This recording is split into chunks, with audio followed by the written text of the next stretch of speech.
Another shocking discovery in Britain. Get this, I could barely believe it when I read it. Nearly 1 million people in our country cannot speak English. According to official statistics, 10% of residents who were born overseas struggle to speak the English language. Now, I don't know about you, but I think that speaking the national language is the least that we need to do to have an integrated, cohesive, prosperous nation. And in many local areas in this country, as I showed this week in my newsletter, using detailed information from the census, the reality is that integration is simply not happening. Take, for example, the area of St Matthew's and Highfields in Leicester. In this area, more than 80% of people who are living in social housing were born outside of the UK, of whom only around half, 52%, are currently working. According to the latest census, only 43% of people who live in that area were born in the UK. A larger number of people were born in the Middle East or Asia.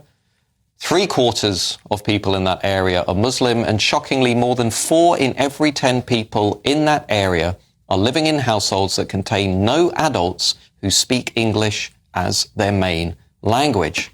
Or consider the area of Tockington or Monks Park near Wembley Stadium. In this area, nearly 73% of people who live in social housing were born outside of the UK, of whom only 43% are currently in work. Fully 35% of people in that area, more than 1 in 3, refuse to identify with a British or an English identity and instead choose a non-UK identity only, which is an option on the census. Fully 1/4 of people here live in households that contain no adults who speak English as their main language. Now, look, I think this is a national crisis. What is the Labour government's plan? I'm asking you.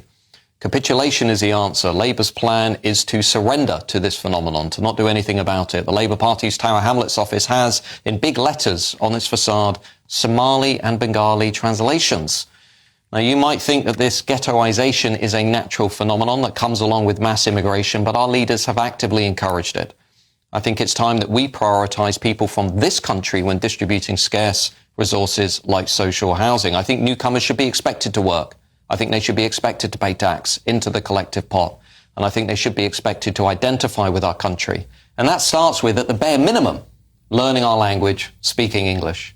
I don't think our public sector institutions should be offering widespread translation services. People should learn English.